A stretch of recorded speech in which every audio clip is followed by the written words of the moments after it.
In the coldest continents of the world, there might be some place in the world where there is a fire.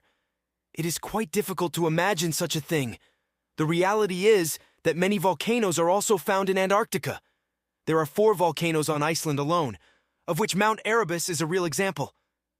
There is an active volcano that is awake. There is a 3,800-meter-high volcano. Lava has been boiling inside itself every year for the last 13 million years. The presence of an active volcano in Antarctica is no less than a wonder, considering Antarctica's remote location. Reaching there is very difficult due to dangerous weather.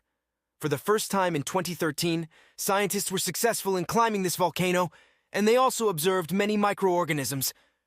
Subscribe for more.